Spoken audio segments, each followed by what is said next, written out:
Bien. Entonces, nos habíamos quedado aquí, ¿no? A ver, nos, ha- nos habíamos quedado aquí, ¿no? En tablero Canva, ¿no? Entonces estábamos ya por conocer nuestro famoso tablero Canva, la cual está compuesto por filas y por columnas, y también visualizamos roles, visualizamos las tareas asignadas, ¿no? Entonces, pero, ¿qué más se puede hacer en un tablero Canva? Bueno, muchas cosas, ¿no? Eh, Uno de ellos, por ejemplo, es limitar un WIP. Lo otro es conocer cuáles son esos roles que participan en un tablero Kanban, ¿no? Lo otro es conocer los eventos de Kanban. Son 7 eventos, ¿no? Así como Scrum también tiene sus eventos, Kanban también maneja eventos que son parecidos, pero no necesariamente es lo mismo, ¿no? Contiene 7 eventos Kanban, o le dicen cadencias Kanban también. Hay que conocer las métricas Kanban, ¿no? Que son muchas, ¿no? Uno de ellos, por ejemplo, es el lead time, ¿no? El lead time. Otro de ellos es el cycle time, ¿no? Hay que saber cómo se calcula, ¿no? Hay que conocer el diagrama de flujo, también que maneja Kanban, ¿no? Con Kanban, no solamente, con Kanban nos permite predecir, por ejemplo, cuántas tareas podemos hacer en tanta cantidad de días, ¿no? Por ejemplo, o si llegamos a culminar todo el proyecto, ¿no? ¿No? Eso se hace con simulaciones Monte Carlo, entonces también se maneja con Kanban, ¿no? Kanban no solamente eh, se usa, por ejemplo, para colocar post-it, ¿no? Y ver si falta algo, no, va un poco más allá, ¿no? Va un poco más allá en el sentido de que el mismo equipo puede tomar decisiones para mejorar, digámoslo, el proceso, ¿no? La cual involucra, por ejemplo, la fase de análisis, de diseño, de construcción, ¿no? de pruebas y de deployment, ¿no? En un tablero, por ejemplo, si aplicamos Scrumban, bueno, generalmente está el Product Owner, ¿no? En la parte de la izquierda y en la derecha, en el resto de las columnas, generalmente es el equipo de desarrollo, ¿no? Entonces hay que saber también las formas, al menos ejemplos, hay que conocer ejemplos de diseño de tableros Kanban, ¿no? ¿No? Para poder darnos una idea de cómo poder nosotros diseñar de la mejor manera, ¿no? Nuestro famoso tablero Kanban, ¿no? Entonces hay que conocer una serie de aspectos o temas, ¿no? Para poder mejorar nuestro conocimiento con respecto al campo, ¿no? Entonces, por ejemplo, acá se menciona, por ejemplo, el Work in Progress, ¿no? El famoso WIP. Es el que pone límite en la capacidad de algunas columnas para asegurar el flujo de trabajo fluido. O sea, lo que persigue Kanban es que haya un flujo continuo, que no haya paralizaciones ni haya restricciones. Entonces, una de las formas para poder agilizar mi proceso Kanban, que mis tareas pasen constantemente de estado a estado hasta que llegue a la columna de Done o de Don, ¿no? Es justamente limitar, ¿no? En cada columna asociarlo a un WIP. Ahora, no hay una fórmula, ¿no? Para poder cuánta capacidad o cuántas tareas como máximas se permiten en cada columna. No hay, ¿no? Es por eso que el Kanban permite la colaboración, el Kanban permite la observación, ¿no? Y la experimentación, ¿no? ¿Quiénes van a participar? Todo el equipo de desarrollo, ¿no? El Product Owner, inclusive el Scrum Master, si estamos hablando de un proyecto de Scrum, ¿no? Porque también hay un proyecto solamente de Kanban, que es muy distinto, ¿no? Hay empresas que gestionan sus tareas, ¿no? Eh, Utilizando Kanban solamente. En cambio, hay otras que usan el tablero Scrum, ¿no? ¿Ya? Entonces, hay que colocar, una de las recomendaciones para que el flujo fluya continuamente, ¿no? Y no tenga paradas, ¿no? O atascos, es justamente limitar cada estado, ¿no? Y eso va a ser criterio ya del mismo equipo, cuánto le pone. Y ellos ellos van a, por ejemplo, uno de sus inputs para poder determinar eso es su capacidad. ¿no? Es su capacidad como equipo, cuánto pueden descongestionar cuando identifican un bloqueo. Entonces va a depender de ello ya, ¿no? Entonces eso es, acá está el famoso WIP que hay que considerar. Entonces una cosa es un tablero Kanban físico y otra cosa es un tablero Kanban digital, ¿no? ¿No? Hay muchas distinciones entre un tablero Kanban físico y uno digital. Por ejemplo, una de las ventajas de un tablero digital es que se pueden, por ejemplo, identificar métricas, ¿no? En cambio, con el tablero físico es un poco difícil, ¿no? Hay que estar anotando constantemente en un papel, ¿no? Cómo va el proceso, ¿no? Entonces, ¿no? Y entonces es más visual, ¿no? El tablero digital es más flexible, ¿no? Y Kanban también tiene prácticas, ¿no? Sus famosas prácticas son 6 prácticas que manejan Kanban, ¿no? Por ejemplo, uno es visualizar, ¿no? Que todo el trabajo que se está haciendo en un momento dado, que todo el equipo lo visualice y que todo el mundo, por ejemplo, que participa ¿no? en la construcción, por ejemplo, de un software, no sepa qué están haciendo, ¿no? Cuánto le está faltando, si tienen algún impedimento, tienen alguna tarea que los está bloqueando. Entonces, la visualización, ¿por qué es muy importante? Porque justamente el equipo se va a ahorrar reuniones de coordinación. ¿Por qué? Porque si un tablero justamente está expuesto públicamente hacia todo el equipo, digamos, el equipo de Scrum, entonces va a haber reuniones, sí, pero van a ser mínimas, ¿no? Pero ya no van a haber tantas reuniones de coordinación. Entonces, justamente eso es agilizar el flujo, ¿no? Cuanto menos reuniones haya, es porque justamente una de sus prácticas permite que haya menos reuniones de coordinación. Porque ya al visualizarlo, ya todo el equipo sabe qué está pendiente, qué falta, ¿no? Quién hace qué, ¿no? Si hay alguna tarea bloqueante, inclusive en el tablero de Kanban se coloca, se escriben en POSIT sugerencias, ¿no? Recomendaciones, mejores, buenas prácticas, ¿no? Entonces todo se va a visualizar. Y también para hacer un buen tablero, ¿no? Bueno, si es físico o es digital, se recomienda con colores, ¿no? Un color, por ejemplo, rojo, ¿no? Para las tareas críticas, un color verde, digamos, para las tareas inmediatas, ¿no? No las que siguen, ¿no? La de menor prioridad, y después la de última prioridad de color amarillo, por ejemplo, ¿no? Entonces, después limitar el trabajo en progreso. Eso es muy importante también para poder permitir que haya un flujo continuo, el famoso WIP. Gestionar el flujo, ¿no?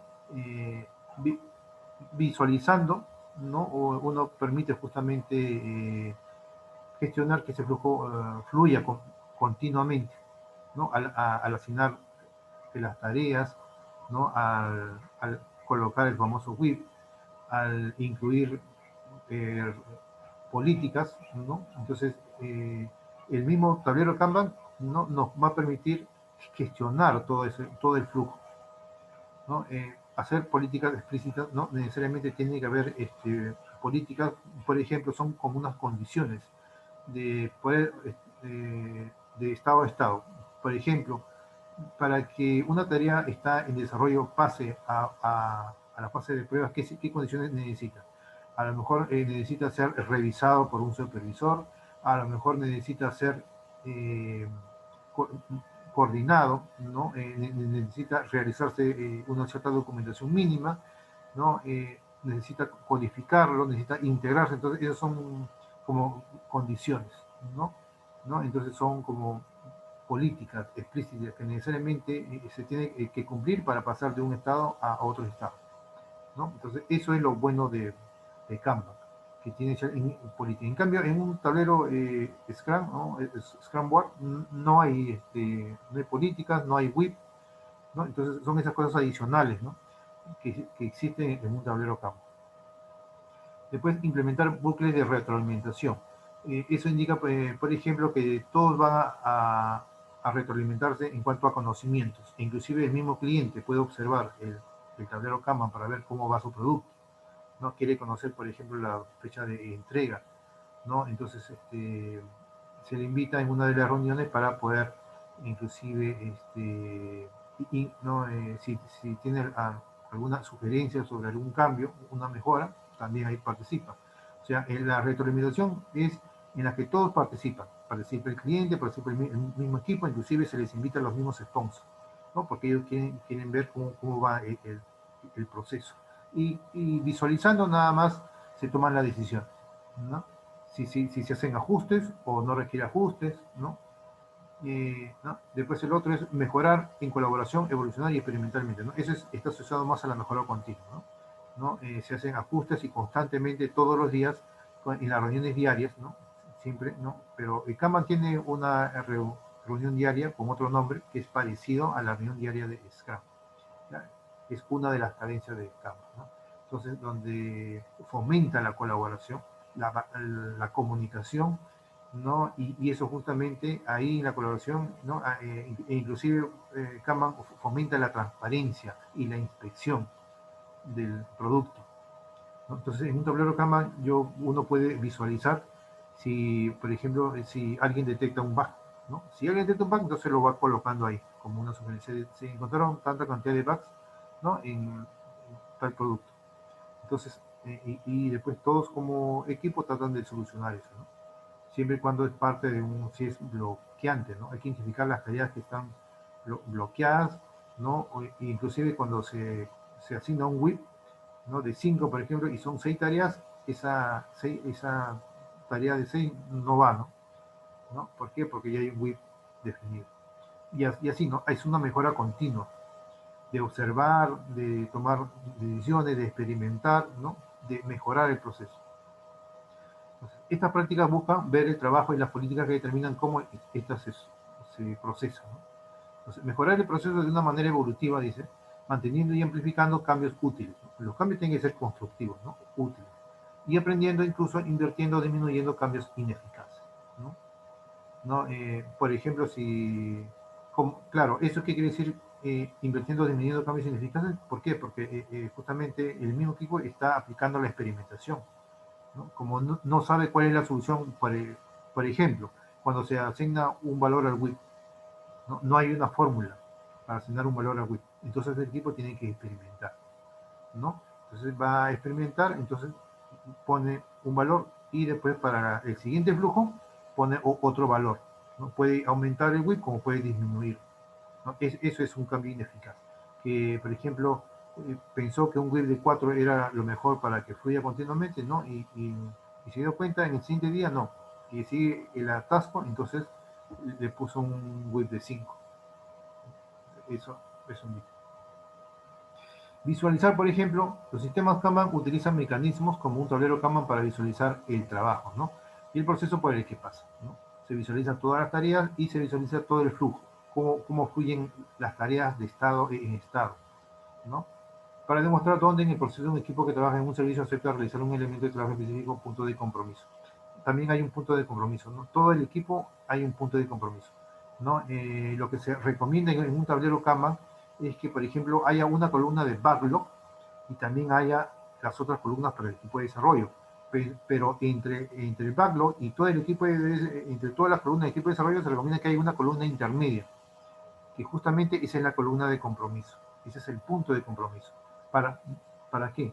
Y justamente esa columna están todas las tareas en las cuales el equipo se comprometió. En otras palabras, estamos hablando de un sprint backlog, ¿no? El sprint backlog, se coloca ahí el sprint backlog, ¿no? Que son todas las tareas en las cuales el equipo se compromete. Y cosas que ya no interfieren, ¿no? Por ejemplo, el product owner o cualquier otro rol del Kanban ya no puede adicionar a la columna del sprint backlog. ¿Por qué? Porque ya hay un compromiso.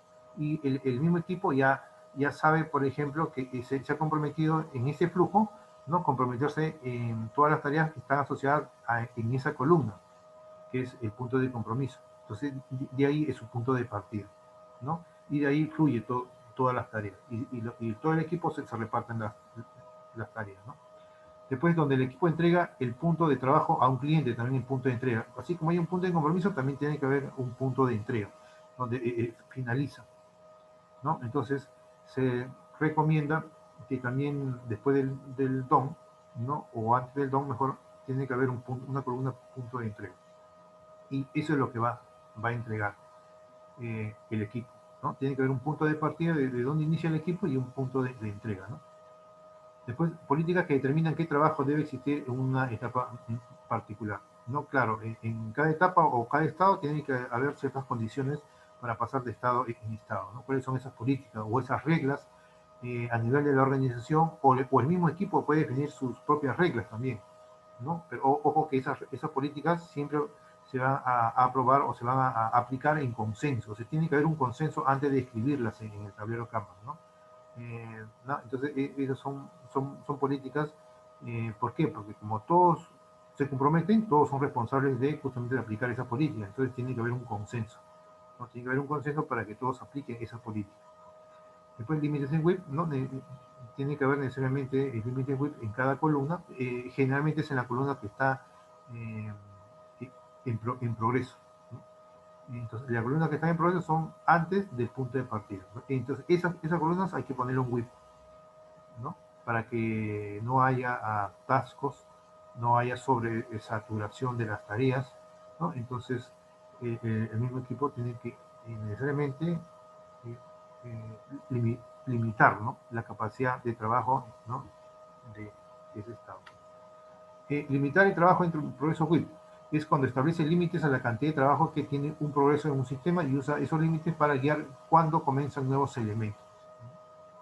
Puede suavizar el flujo de trabajo y reducir los tiempos de entrega, mejorar la calidad y entregar con más frecuencia. Entonces, se, se recomienda, claro, como no hay un valor asignado a ese WIP, justamente cuando se le asigna un valor es para que permita un flujo continuo y eso que va a permitir que haya más entregas continuas, ¿no? Más en entregas, ¿no?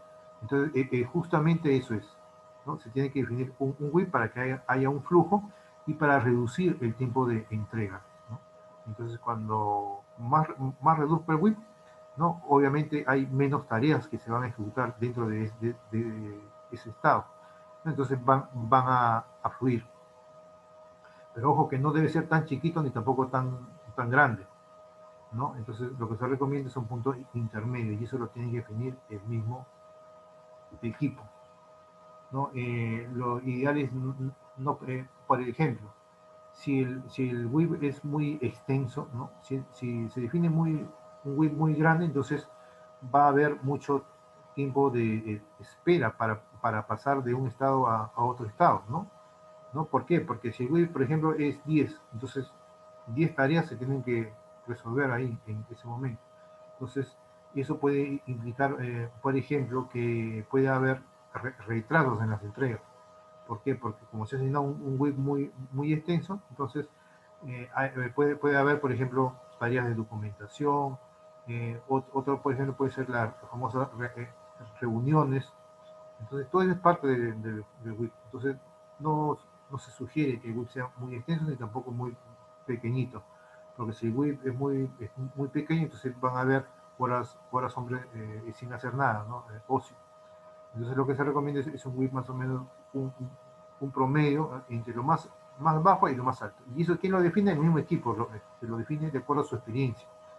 No hay una fórmula.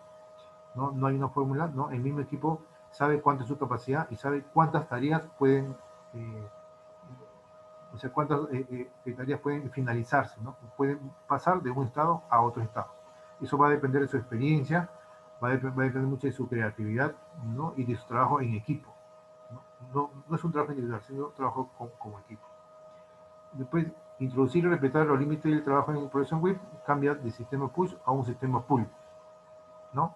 ¿Eso qué quiere decir? Que cuando una tarea, por ejemplo, pasa a un estado donde, es porque ya se finalizó. Y ahí recién una tarea que está pendiente, ¿no? Se empieza a resolver. ¿Ya? Eso es pull, ¿no? Que es empujado desde la izquierda hacia la derecha, pero ¿quién empuja? La columna DOM, ¿no? Que si una tarea se mueve hacia el DOM es porque ya se finalizó. Entonces, a partir de ahí se libera una tarea para que entre a progress, ¿no? O sea, que se están trabajando, ¿ya? Entonces, esto es muy importante. ¿Por qué? Porque sin esto, por ejemplo, ¿cómo trabajaban antes las fábricas? Las fábricas simplemente, por ejemplo, había una máquina que hacía los pedidos y había un personal, ¿no? Entonces, esa máquina arrojaba pedidos constantemente y las personas tenían que envolver esos pedidos. Pero llegaba un momento, por ejemplo, que no había mucho personal, entonces sobresaturaban, ¿no? Entonces, ¿qué implicaba eso? Que igual envolvían los productos, pero no los revisaban. Entonces, implicaba, primero había sobresaturación y después los pedidos se entregaban de baja calidad. Entonces, eso es lo que se tiene que evitar, ¿no? Justamente el Kanban fomenta, o están ahí, implícitamente están ahí los principios Lean, que justamente es evitar la sobrecarga, que el trabajo o el producto se entrega al cliente sin errores, ¿no? En el momento que el cliente solicita y con la cantidad que solicita, ¿no? Entonces, eso es lo que persigue los principios Lean y también que implícitamente los coge ¿no? o los captura el Kanban. Entonces, Kanban está gobernado, digamos así, por un sistema pull, no por un sistema push, ¿no? En el cual los nuevos elementos de trabajo no son iniciados hasta que el trabajo anterior haya sido completado, ¿no? O en raras ocasiones cancelado, puede ser, ¿no? El famoso WIP dice que es tener demasiado trabajo no finalizado o parcialmente completado, es un desperdicio de tiempo, dice, ¿no? De dinero y alarga los tiempos de entrega. Entonces, no tiene que ser tan extenso, porque eso justamente va a permitir que haya un sobretiempo, ¿no? Entonces dice, tener demasiado trabajo no finalizado, o sea que el WIP sea extenso, ¿no? Es un desperdicio de tiempo, de dinero y alarga los tiempos de entrega. Claro, pues cuando hay más tareas, entonces van a haber más tiempos más reuniones de coordinación, ¿no? Entonces eso también es parte, digamos, eh, de, ese, eh, de esas tareas que no deben ser muchas, tienen que ser pocas, nada más, las necesarias nada más. Entonces es como que hay mucho desperdicio, ¿no? Entonces la fecha de entrega tiene que ser en el momento que el cliente solicita. No se debe permitir el alargamiento de la fecha de entrega, ¿no? Entonces al finalizar, al colocar un WIP, estoy justamente validando que se cumpla eso, ¿no? Dice, tener demasiado trabajo no finalizado o parcialmente completado es un desperdicio de tiempo, de dinero y alarga los tiempos de entrega, ¿no? En otras palabras, la insatisfacción del cliente, impidiendo que la organización pueda responder a sus clientes y a circunstancias cambiantes y oportunidades de mejora, ¿no? Dice, observar, limitar y entonces optimizar la cantidad de trabajo en progreso es esencial para tener éxito en Kanban, dice, ¿no? Como resultado se consigue mejorar el tiempo de entrega de servicio, o sea, el famoso lead time. Ese es el tiempo de entrega del servicio. Es una métrica. Mejora la calidad y aumenta la tasa de entrega, ¿no? Lo que se quiere es entregar frecuentemente software, ¿no? Si estamos construyendo software, ¿no? Entregar frecuentemente software en el momento que el cliente lo necesita, ¿no? O puede ser un producto, ¿no? Entonces, entregar frecuentemente y de alta calidad, ¿no? Dice, y de alta calidad, ¿no? Gestionar el flujo, dice, el flujo de trabajo en un servicio debe maximizar la entrega de valor.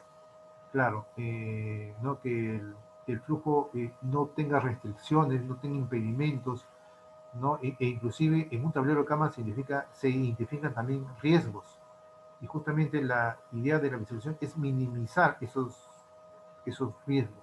Si se identifican, entonces tratar de tener un plan de acción para poder mitigar esos riesgos. Entonces, también el tablero de cama nos va a permitir identificar esos riesgos. Y eso es parte de la gestión del flujo, ¿no? El flujo de trabajo en un servicio debe maximizar la entrega de valor, o sea, que fluya constantemente, con un alto valor, con cero riesgos, ¿no? Con cero desperdicios, ¿no? Y minimizar los plazos de entrega, ¿no? Hacerlo más, más pequeño, o sea, comprometerse inclusive cuando el cliente me pide una fecha, uno entrega inclusive una fecha más antes, ¿no? Y ser lo más predecible posible, ¿no? Los equipos utilizan el control empírico a través de la transparencia, la inspección y la adaptación. Estos son principios del Scrum. Entonces, el Kanban también coge esos principios esos pilares del Scrum, ¿no? Porque la transparencia es la visualización, es la observación, ¿no? Si identifico algo que no fluye, ¿no? ¿no? Algo, por ejemplo, en un tablero puedo identificar un impedimento. Entonces, ahí estoy aplicando la transparencia, ¿no? También la inspección está asociada al producto mismo y la adaptabilidad, ¿no? Hay que hacer cambios al tablero, ¿no? Hacer cambios al famoso WIP, o también puede ser hacer cambios a las políticas, ¿no? Y la adaptación para equilibrar estos objetivos potencialmente conflictivos. Entonces, un aspecto clave de la gestión del flujo es identificar y abordar los obstáculos, ¿no? Eso es parte de la gestión del flujo, ¿no? Cómo hacer que el flujo fluya continuamente, ¿no? Que las tareas fluyan continuamente, ¿no? Que no tengan obstáculos, ¿no? Y eso justamente es un riesgo, ¿no? Hay que hacer que no haya riesgos, ¿no? O al menos minimizar esos riesgos, al menos y tener un plan de acción, ¿no? Para poder minimizar esos riesgos que no se lleguen a materializar, porque si se materializan esos riesgos, entonces sería una amenaza ya, ¿no? Y puede inclusive paralizar el flujo, ¿no? Gestionar el flujo, los cuellos de botella en los que el flujo se ve limitado por un subproceso particular y bloqueos por dependencia de otros servicios son importantes para el flujo y tienen que ser gestionados. Entonces, acá también, al gestionar el flujo, de manera visual, también se identifican esos bloqueos. ¿Qué quiere decir eso? Por ejemplo, que hay tareas que van a depender de otras tareas. Entonces, lo que se recomienda es insertar una fila y por debajo de esa fila, ¿no? O dentro de esa fila, colocar cuáles son esas tareas bloqueantes y colocarlas posiblemente con un estereotipo, con un X, ¿no? Entonces ahí se identifican esas tareas eh, que, son los, que son los bloqueos de las otras tareas, ¿no? Entonces ahí todo el equipo se paraliza y ahí resuelve ese bloqueo, ¿no? Entonces los cuellos de botella en los que el flujo se ve limitado por un subproceso particular y bloqueos por dependencias de otros servicios, ¿no? Entonces son importantes para el flujo y tienen que ser gestionados. Por ejemplo, una tarea para que pase de estado en estado, por ejemplo, puede ser que dependa de una tarea de un proveedor externo, en la cual el proveedor externo le va a facilitar, por ejemplo, una librería externa, ¿no? Entonces ahí hay una dependencia, ¿no? Desarrollo necesita ese servicio, ¿no?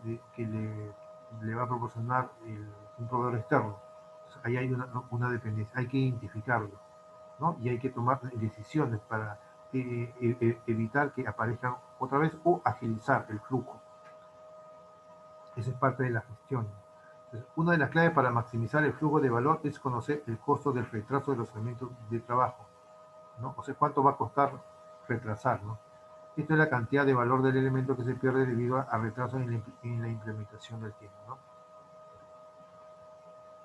Después, hacer las políticas explícitas. Las políticas explícitas ayudan a explicar un proceso más allá de la simple lista de diferentes etapas del flujo de trabajo.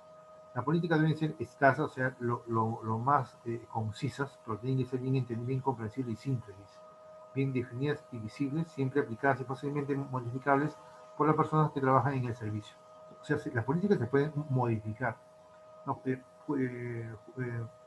no son políticas, digamos, duras, ¿no? En la cual se tiene que aplicar sí o sí, ¿no? No, sino que todo es flexible. Entonces, se pueden modificar esas políticas, ¿no? Los ejemplos de políticas incluyen, por ejemplo, el límite WIP, que es una política, se puede modificar el WIP. Asignación de capacidad también, ¿no? La capacidad de la persona, ¿no? Cuántos recursos se están empleando, eso también cambia. Definición de determinado, la definición de determinado son, por ejemplo, todas las, todas las reglas, ¿no? Técnicas, ¿no? Por ejemplo, que una tarea tenga un formulario asignado, que una tarea tenga una codificación asignada, que tenga, por ejemplo, pruebas de integración, que tenga asociado una base de datos, que tenga asociado mensajes, que tenga asociado alertas, ¿no? Y así, ¿no? Que tenga todas las pruebas, inclusive tareas de producción. Entonces, todo eso es parte de la definición de terminado, la cual tiene que cumplir todas las tareas que pertenecen al Sprint Backlog, ¿no? Al famoso punto de compromiso, ¿no? Y tienen que pasar a la definición de dones, ¿no? Cuando ya está todo hecho, ¿no? Entonces, para que pasen del punto de compromiso a la definición de DOM, ¿no? A la columna DOM, entonces tienen que cumplir toda la definición determinada, ¿no? Entonces, definición determinada que puede cambiar también, eso ya depende del mismo equipo. Y otras reglas para elementos de trabajo que existen en la diferentes etapas del proceso, ¿no? Cuando cambian de estado en estado, por ejemplo. De análisis a diseño hay una serie de estados. De diseño a construcción hay condiciones también. Y de diseño a pruebas también hay condiciones. Y de pruebas a preproducción también, y de preproducción a pruebas. Un proceso expresado como un flujo de trabajo y unas políticas crea unas restricciones a la acción. Está empoderado dentro de la restricción y da como resultado características emergentes que pueden ser ajustadas por medio de experimentos. Entonces, acá hay bastante experimentación. O sea, ¿qué quiere decir? Que estas políticas explícitas se pueden modificar, son flexibles, ¿no? ¿Y cómo se modifican? A través de la experimentación. ¿Y para qué se necesita esto? Para poder justamente permitir que haya un flujo continuo, que las tareas fluyan y también haya el tiempo de entrega. El tiempo de entrega tiene que ser lo necesario o si posible, menos de lo indicado por el cliente, ¿no? Entonces, es entregar un producto, ¿no?, de alta calidad, ¿no?, en el tiempo que el cliente solicita o inclusive antes. Pero para poder cumplir eso, ¿no?, hay que aplicar los tres pilares, que la observación, la inspección y la adaptación o la adaptabilidad, ¿no? Y después hay que observar bastante el flujo, hay que definir políticas explícitas, ¿no? ¿Para qué? Para permitir justamente eso, ¿no? Conseguir o cumplir con la fecha de entrega, ¿no?, del producto hacia el cliente. Entonces, hacer políticas explícitas, dice, ¿no? Las políticas están asociadas de estado en estado, ¿no? Por ejemplo, del estado de propuesta, una tarea pasa a un estado de desarrollo.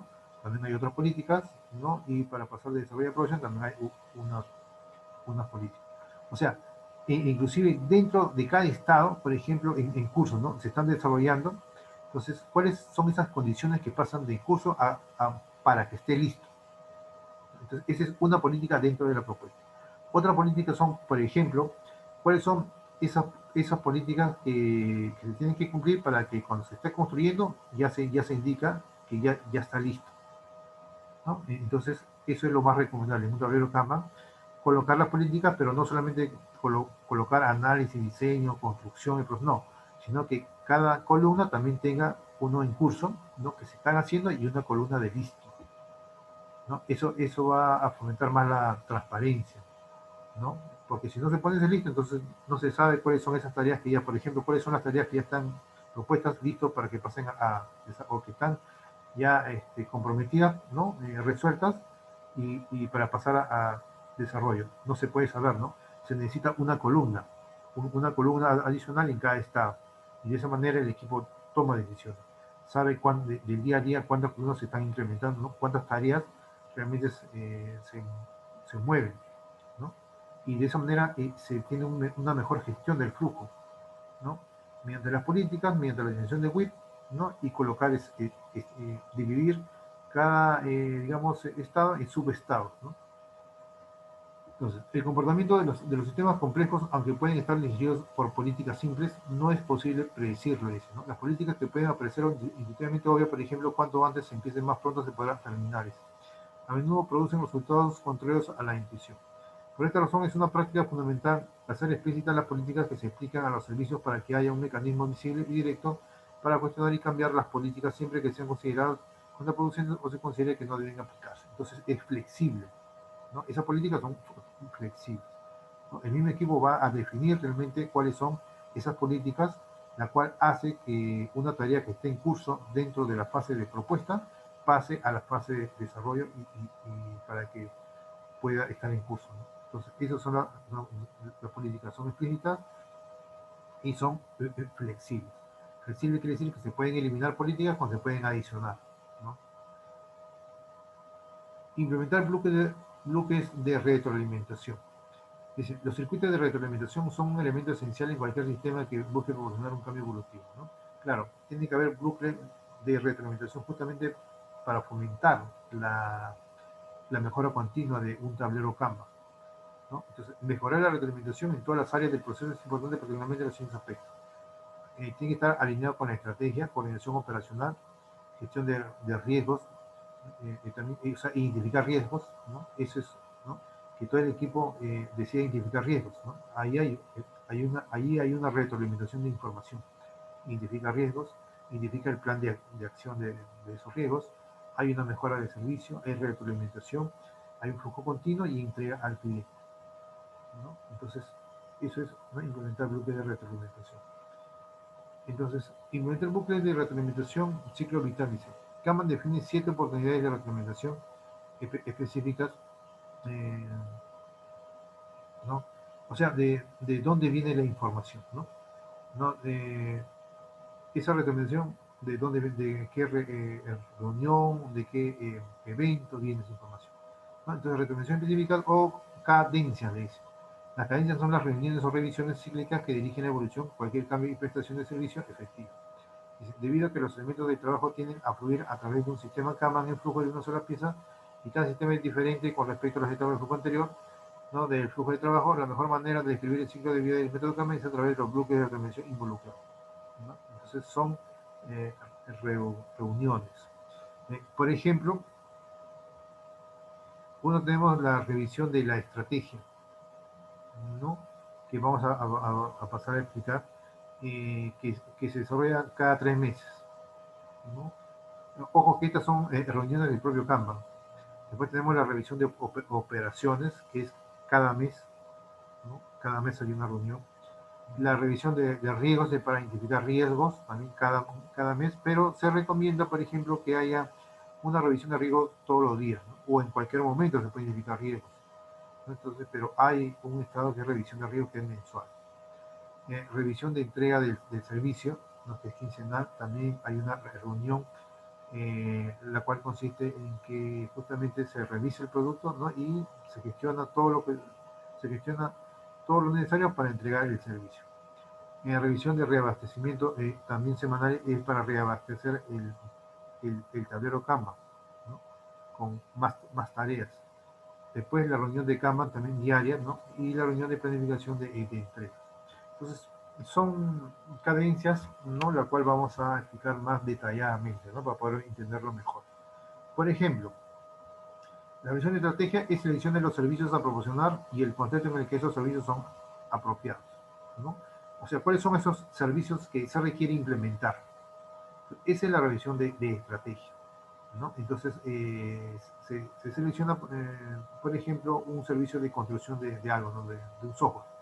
Entonces se identifican todas esas tareas, se seleccionan las épicas, las historias de usuario, las tareas.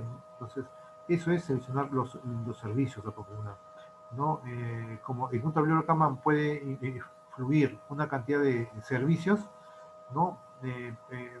Primero hay una reunión de estrategia. Antes que inicie todo ese flujo, hay una reunión de estrategia para ver qué servicios van a fluir en el tablero Kanban.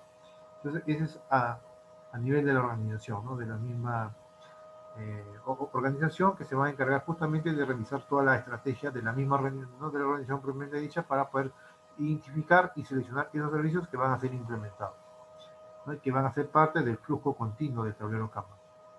Después hay una revisión de riesgos, que es mensual, dice, para comprender y responder a los riesgos de prestación de servicios, por ejemplo, a través de agrupar temas bloqueantes, ¿no? Por ejemplo, eso es una forma de cómo poder identificar un riesgo. Por ejemplo, una tarea bloqueante es un riesgo identificado, ¿no? Entonces, eso es, pero se recomienda, ¿no?, que sea diario para poder revisar riesgos, ¿no? Porque, ahora, ¿dónde se ve eso? En un tablero de Scrum. En un tablero de Scrum generalmente es diaria, pero en un tablero de Kanban acá dice revisión de riesgos mensual, ¿no? Entonces, dice que es comprender y responder a los riesgos de prestación de servicios, ¿no? Después, revisión de operaciones, dice, comprender el equilibrio entre los servicios y entre ellos, incluida la implementación de personas y recursos para maximizar la entrega del valor, ¿no? Esto es más que nada, es una revisión de tipo operacional, para ver si las personas son las indicadas, son las correctas, si han trabajado bien dentro del tablero Kanban, si se han empleado los recursos necesarios, ¿no? Esto es más que nada para optimizar la cantidad de personas, ¿no?, el costo, ¿no?, la entrega de valor producto mismo, ¿no? Entonces, esta es parte operacional, es una revisión de todos los recursos que se han empleado, de todas las personas que han intervenido, ¿no? Si hay alguna mejora en el proceso para poder maximizar la entrega del valor al cliente, ¿no? Esa es una revisión de operaciones que es mensual, ¿no? Entonces, por ejemplo, acá hay una revisión de entrega del servicio que es quincenal, ¿no? ¿No? Estamos acá en la cuarta cadencia, revisión de entrega de servicio quincenal. ¿Por qué? Porque esta es una reunión muy importante, ¿no? Una cadencia muy importante. Estas también son importantes, pero todavía como no es, acá de las tres, la más importante posiblemente sea la de revisión de riesgos, ¿no? Para que fluya continuamente, ¿no? Pero los otros también son importantes. Pero esta es más importante, ¿no? Porque esta es una reunión de entrega de servicio quincenal y también tenemos una reunión de reabastecimiento que es semanal, que son las dos últimas, ¿no? La revisión de entrega de servicio quincenal y la reunión de reabastecimiento semanal, ¿no? En la revisión de entrega de servicio quincenal es examinar, ¿no? Y mejorar la eficacia de un servicio. Esto es similar a una retrospectiva que se centra en mejorar el sistema Kanban. Justamente esto es como una reunión de retrospectiva, pero asociado al tablero Kanban, ¿no? Para ver qué aspectos de mi tablero voy a mejorar, ¿no? Entonces, eso es una revisión de entrega de servicio, ¿no? Que es quincenal, ¿no? Entonces, así como en Scrum identificamos, por ejemplo, mejoras en el proceso, acá también, ¿no? En el mejor proceso de Scrum, acá identificamos mejoras, pero al proceso Kanban, ¿no? ¿No? ¿No? Si realmente se ha cumplido, por ejemplo, el famoso lead time, la entrega del cliente, si el cliente, por ejemplo, solicitó un producto el 7 de octubre, ¿no? Y lo quería para fines de mes, ¿no? Verificar si realmente se ha cumplido ese line time y si realmente se ha cumplido con la entrega de alta calidad. Para eso hay la misma organización hace una encuesta con el mismo cliente, ¿no? Y ahí se da cuenta si realmente ese producto le ha llegado con una alta calidad, si satisface la necesidad del cliente, ¿no? Entonces, todos esos temas se ven acá, en revisión de entrega del servicio quincenal, ¿no? Se elaboran, ¿no? Se revisan, ¿no? E investigan, ¿no? O verifican si realmente ese producto cumple con el famoso lifetime, ¿no? La entrega del servicio al cliente en el tiempo que el cliente me lo solicitó, ¿no? Y también es de alta calidad. Esa es revisión de entrega de servicios quincenal, ¿no? Después, reunión de reabastecimiento es semanal, es otra cadencia. Identifica los elementos en los que trabajar el equipo, ¿no?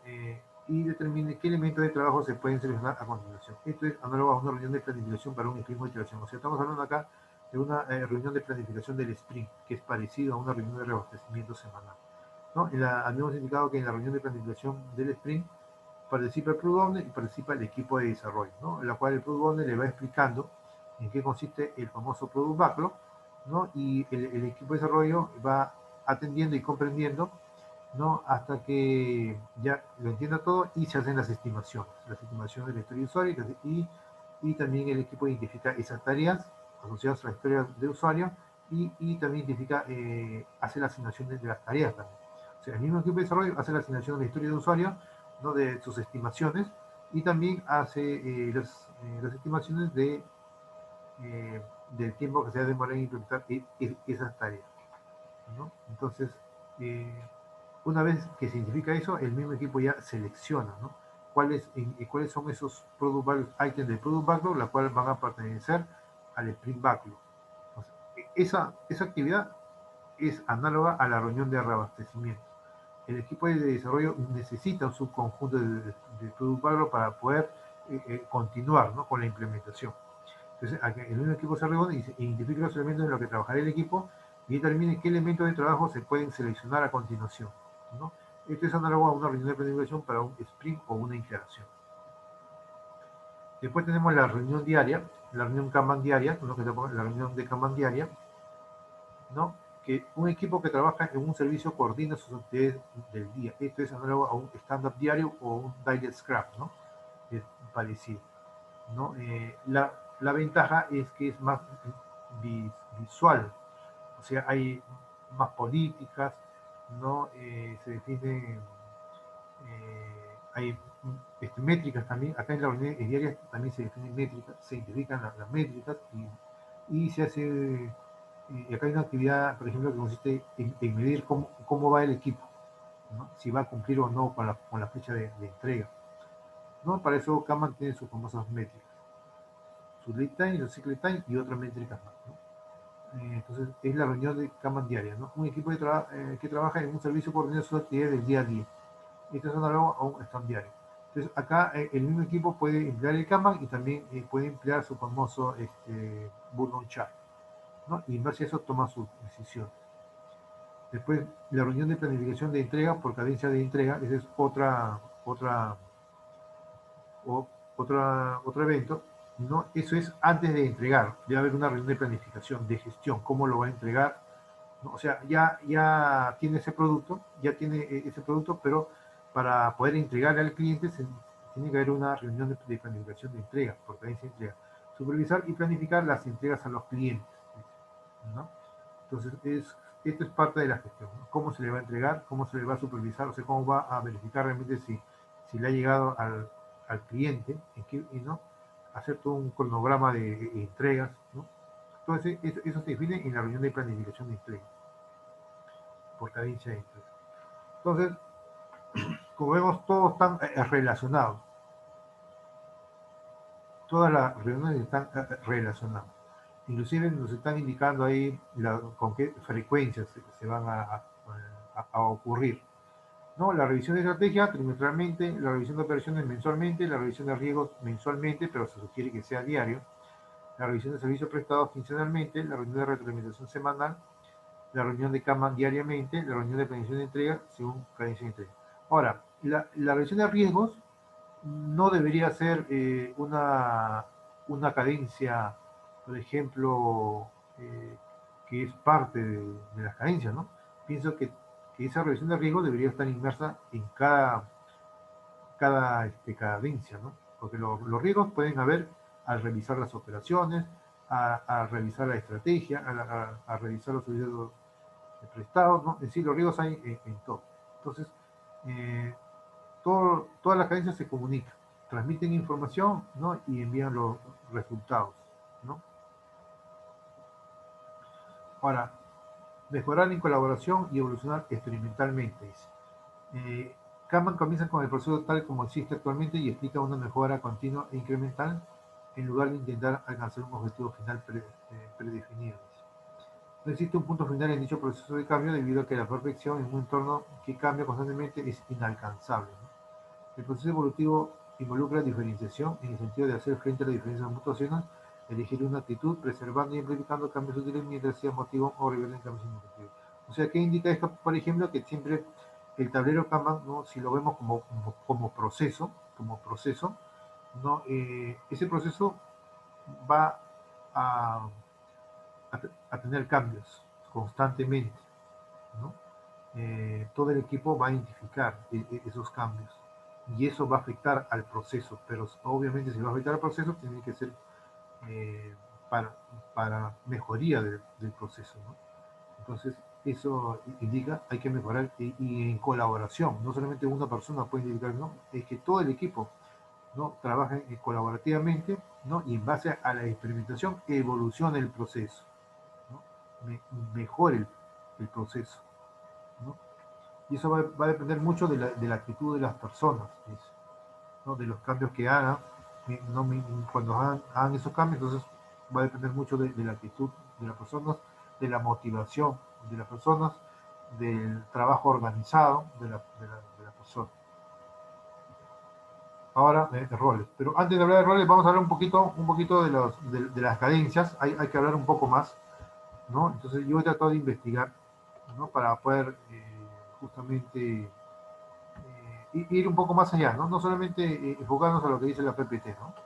¿No? Entonces yo trato de investigar más o menos las cadencias, ¿no? Ahorita lo voy a ver, ¿no? Bueno, acá tengo roles, ahorita lo vamos a identificar, ahorita lo identificamos, las famosas cadencias, ¿no? Entonces, es bueno conocer, ¿no? Por ejemplo, acá creo que en Kanban, métrica, pronóstico, gráfico de tipo, este es Kanban. Entonces vamos a ver acá Kanban Designer, vamos a ver aquí, no, ese es el anterior, entonces, ese está Kanban. Pronóstico, gráfico de entrega, 6, es toma roles y eventos. Entonces vamos a ver aquí, vamos a ver acá, a ver.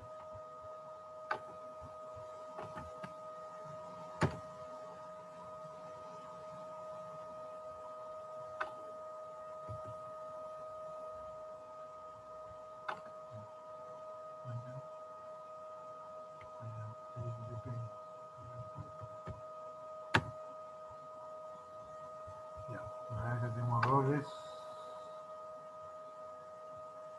Ya, y bueno, hay roles. Ah, ya, picarían dos.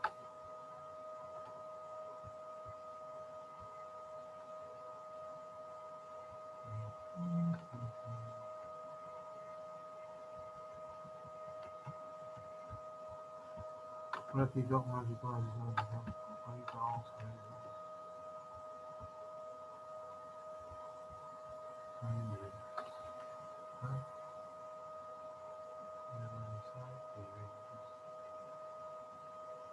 Ya, aquí por ejemplo vamos a, ¿no? Vamos a poner acá uno nuevo. Y aquí vemos, aquí está. Bueno, esta es una página web, he tenido que investigar, ¿no? Ver dónde hay más información. Ahora, por ejemplo, yo me he dado cuenta que en Internet no hay mucha información que habla de los eventos. ¿Por qué? Porque generalmente esa información, si hay, está en inglés, ¿no?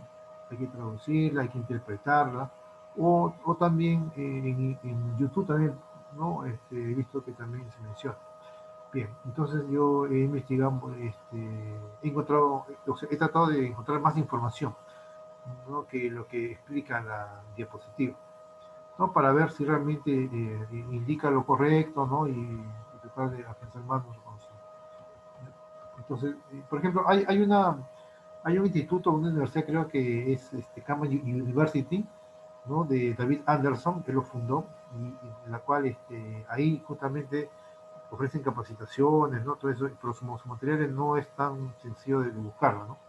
Entonces, pero yo tratar de buscar en internet para que tener una mejor visión. Bien, entonces, acá dice, eh, los eventos. Una de las prácticas del método Kanban es la utilización del feedback, dice, o los famosos feedback, ¿no? O circuitos de retroalimentación. Si queremos que haya mejora continua, tenemos que preservar o reservar espacios en los que podamos tener conversaciones sobre diferentes aspectos del sistema. ¿Sí? O sea, tiene que haber una conversación fluida, ¿no? Y del servicio que prestamos. Dice. Inicialmente, el Blue Book solo recomienda dos eventos en el método Kanban. Los famosos, la daily y la retrospectiva, ¿no? Eh, y hoy en día se han definido 7 eventos, dice, o 7 cadencias. Cada cuánto tiempo debemos hacerlo depende del contexto, eso se conoce como cadencia. Por ejemplo, el primero de ellos es la reunión diaria o los daily stand-up meeting, ¿no? Este evento se centra principalmente en los bloqueos, identificar los bloqueos, las dependencias, ¿no? Que una tarea dependa de otra tarea, que no necesariamente es un bloqueo, sino hay una dependencia, o que una tarea no puede continuar porque tiene un bloqueo, ¿no? Puede ser que falte una revisión, justamente esa persona que tuvo que revisar está enferma, ¿no? En fin, son muchos aspectos que pueden identificar una tarea que está bloqueada. Y cualquier cosa que haga que nuestro trabajo no fluya. Entonces, justamente hay que identificar los bloqueos, hay que identificar las dependencias, hay que identificar los riesgos, ¿no? También, ¿no? Y ojo que la división de riesgos en el Scrum es diario, continuamente, en cambio en Kanban es cada mes, ¿no? La cual no me parece bien, porque un riesgo se identifica todos los días, ¿no? Cosa que hay en nuestro trabajo no fluye. Entonces, recordamos que el objetivo de un equipo que usa el método Kanban es que el trabajo fluya, y no hablar de lo que hace cada miembro, ¿no? las conversaciones deben centrarse en todo lo que nos impida que el trabajo fluya. Ese es el objetivo de la reunión la reunión diaria de Kanban o Daily Stand-Up Meeting, ¿no? Entonces, el objetivo es identificar cuáles son esos impedimentos que hacen que no fluya la actividad en ese momento, ¿no? Entonces, todo el equipo se reúne y todos visualmente identifican bloqueos, dependencias, o a lo mejor hay tareas que requieren coordinación. Entonces, todo eso también es parte de, de la identificación visual, porque puede ser que sea un impedimento que una tarea fluya, porque puede ser que falta, por ejemplo, la autorización de alguien para que fluya. Todo eso se observa en la reunión diaria. Después, el segundo evento es el replacement, ¿no? O el replacement es el que hemos visto que es justamente la reposición, ¿no? Durante este evento, el equipo de trabajo y el Service Request Manager, bueno, son los roles, ¿no? Que ahorita vamos a pasar a revisar los roles, ¿no? El segundo evento es el replacement, dice. Durante este evento, el equipo de trabajo y el Service Request Manager, o sea, el Service Request Manager es un rol del Kanban, que es parecido al Product Backlog, al Product Owner. ¿Ya? Aquí se dice Service Request Manager. Lo utilizan para decidir qué es lo próximo que va a pasar el punto de compromiso. O sea, los dos deciden en esa columna punto de compromiso. Es como que en una reunión de planificación de sprint se reúne el Product Owner con el equipo de desarrollo y para que decidan cuál va a ser. Bueno, el compromiso en sí ahí es de parte del equipo de desarrollo, ¿no? Pero siempre hace la coordinación con el Product Owner, ¿no? En cambio acá, la reunión análoga es el replacement, ¿no? En la cual va a interactuar el equipo de trabajo, acá le dicen equipo de trabajo, en Scrum le dicen equipo de desarrollo. El equipo de trabajo con el Service Request Manager, que es análogo al Product Owner, ¿no? Que lo utilizan para decir qué es el próximo que va a pasar al punto de compromiso, o sea, definir el sprint backlog, ¿no? Si hacemos una analogía, cuál va a ser ese compromiso del equipo, ¿no? Para poder implementar, ¿no? Entonces, este punto de compromiso es el momento en el que el trabajo debe realizarse y es donde empezaremos a medir el tiempo de respuesta del propio equipo, ¿no? Hay un tiempo, hay un lead time y también hay un cycle time, ¿no? Que vamos a revisar y ver de qué trata eso, ¿no? Uno es medir el tiempo, ¿no? De capacidad del equipo y otro es medir el tiempo de la entrega del producto. Este punto de compromiso es el momento en el que el trabajo debe realizarse y es donde empezaremos a medir el tiempo de respuesta del propio equipo, o sea, a través del punto de compromiso. Tiene cierta similitud con el sprint planning, aunque difieren en nivel de profundidad y en detalles, ¿no? Entonces, el segundo replacement es para definir cuál es el punto de compromiso, o sea, cuáles son esas tareas en las cuales el equipo se va a comprometer, ¿no? Justamente para que fluya dentro del tablero Kanban. Después, el siguiente evento dice, es el Service Delivery Plan, ¿no? Donde estudiaremos la entrega de trabajo finalizado. En ocasiones, una vez terminadas esas tareas, se quedan en espera de entrar al siguiente equipo o despliegue en producción. Por lo tanto, este evento nos ayuda a definir cómo va a ser esa entrega, dice. ¿No? Claro, ya se tiene listo, pero o sea, ya se ha cumplido con la definición de terminado, pero para que de ese punto se libere al cliente, tiene que pasar por un despliegue a producción, ¿no? Entonces, eso justamente se define, esas actividades justamente es parte del Delivery Plan. Cómo se va a liberar ya todo lo que el equipo ha concluido, ¿no? Que están en el DOM, cómo de ahí pasa a liberarse o a ponerse en producción. De ahí hay un estado todavía. Y ahí justamente son las actividades, las actividades de gestión, ¿no? Y la cual se incluyen dentro del servicio de Delivery Plan, ¿no? En ocasiones, una vez terminadas las tareas, se quedan en espera de entrar al siguiente equipo, ¿no? O sea, hay otro equipo que va a entrar, ¿no? Puede ser el mismo equipo o puede ser otro equipo. Entonces se quedan en espera de entrar al siguiente equipo o despliegue en producción. Por tanto, este evento nos ayuda a definir cómo va a ser esa entrega y cuándo lo vamos a realizar. Es parte de la gestión de entrega, ¿no? Por eso son actividades que definen dentro del servicio Delivery Plan, ¿no? Este evento podría llegar a ser prescindible si tenemos una entrega continua, ¿no? Obviamente, ¿no? Cuando las entregas son continuas, tiene que haber Por cada flujo, un servicio de delivery plan. O desde luego quedaríamos menos, ya que solo hablaríamos sobre la efectividad de la entrega, ¿no? Este es un punto muy importante porque es parte de la gestión de la entrega, ¿no? ¿No? La cual no hay, por ejemplo, en Scrum no hay un evento que es Servicio Delivery Plan, ¿no? Solamente hay un evento de revisión del producto y hay un evento de mejora de la retrospectiva, pero no hay una reunión de servicio de Delivery Plan, cómo se va a entregar ese producto, ¿no? Ahí hay actividades de gestión, de coordinación, de equipo, y eso lo define Kanban, ¿no? El cuarto evento es el servicio de Delivery Review, donde evaluamos el servicio que estamos prestando, ¿no? Entonces, análogo a la retrospectiva de Scrum, ¿no? No nos centramos tanto en las personas y sus relaciones, sino que ponemos el foco en el propio servicio, ¿no? Esta es la retrospectiva, ¿no? Para identificar cuáles son esas mejoras, esas sugerencias, para poder implementarlas en la siguiente iteración. Entonces, acá en Canva ya no es siguiente iteración, sino siguiente flujo. Acá se manejan flujos continuos, ¿no? En un flujo se han hecho ciertas tareas, ¿no? Hay un compromiso y se han implementado ciertas tareas. En el siguiente flujo, ¿no? Hay también otro compromiso o no hay otro punto de compromiso y las tareas fluyen, ¿no? En Canva son los sprints y acá son los flujos, ¿no? Y el flujo es continuo, constantemente. No hay inicio ni hay finalización. Todo fluye continuamente. Entonces, análogo a la retrospectiva de Scrum, no nos centramos tanto en las personas y en sus relaciones. En cambio, en Scrum sí, la mejora del equipo, cómo se ha relacionado el equipo, eso se ve en una reunión retrospectiva de Scrum. Pero acá en Servicio de Libre Review no se ve eso, sino que ponemos el foco en el propio servicio. Si el servicio se ha entregado bien, se está entregando bien, dice, estamos siendo capaces de entregar, dice, estamos siendo capaces de dar un buen servicio, ¿no? Estamos cumpliendo con los compromisos que tenemos en los clientes. O sea, acá ha estado usando bastante los famosos SLA, ¿no? Si estamos cumpliendo con los famosos los acuerdos de nivel de servicio, que no lo toca el Scrum, pero Kanban sí toca. Entonces, ¿qué quiere decir? Que hay una relación directa de Kanban con ITIL. Dice, estamos siendo capaces de entregar, estamos siendo capaces de dar un buen servicio, estamos cumpliendo con los compromisos que tenemos con los clientes. Esta es parte ya de la eh, de, de gestión de servicios, ¿no? ¿Quién lo ve este tema? Esto lo ve ITIL.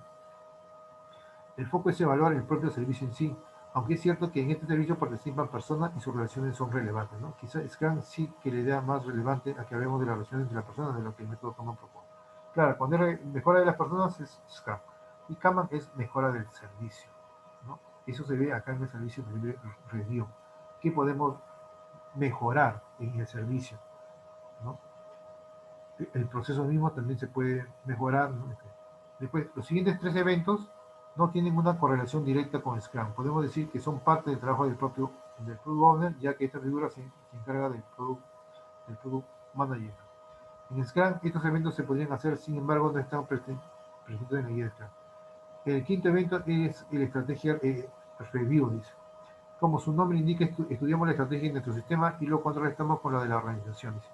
Tratamos es ver si estamos siguiendo la estrategia marcada y si estamos bien alineados. Con todo ello, pondremos tomar decisiones. Recordemos que uno de los principios del método Kanban es el propósito de dar servicio. Tendremos que revisar nuestro propósito para saber si damos un buen servicio, ¿no? Este es antes de empezar todo, ¿no? Ver, identificar plenamente si nuestro servicio a la cual vamos a brindar está alineado con el servicio de la organización, ¿no? Entonces, eso se ve acá, en revisar la estrategia del servicio. Otro evento es el método llamado Operation Review. Este evento nos ayuda cuando utilizamos el método Kanban en varios sistemas que se relacionan, dice. Juntamos a los diferentes sistemas que interactúan entre sí de cara a evaluar la operación completa, dice. Somos capaces de hacer fluir el trabajo entre los diferentes sistemas. Algunas personas pueden comparar este evento con una especie de escalado. Podemos decir que en parte sí, porque el escalado en Kanban consiste en tener más equipos realizando el método y no tanto creando una jerarquía, ¿no? Entonces, eso está más asociado a la nueva operatividad del servicio. Cuando hay más servicios, entonces la cual hay que graficarlo en un tablero Kanban. Entonces, eh, por ejemplo, un servicio de desarrollo, un servicio de mantenimiento, ¿no? Un servicio de gestión de incidencias, pasan por el mismo tablero y los tres se relacionan. Hay diferentes servicios los cuales van a interrelacionarse, ¿no? Ese es otro evento. Hay que ver cómo se coordinan, ¿no? Cómo se relacionan. Y eso se define dentro de la operación review, ¿no?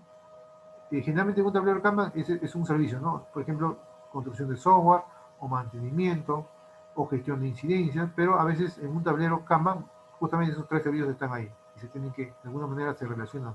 Hay coordinaciones o las personas mismas cambian, ¿no? De servicio en servicio, entonces todo eso se ve dentro de la operación review, la cual nos preguntamos, ¿somos capaces de hacer fluir el trabajo entre diferentes sistemas, o sea, de servicio en servicio? ¿No? Algunas personas pueden comparar este evento con una especie de escalado, o sea, están escalando, ¿no? De servicio en servicio. Podemos decir que en parte sí, porque el escalado en campo consiste en tener más equipos realizando el método y no tanto creando una jerarquía.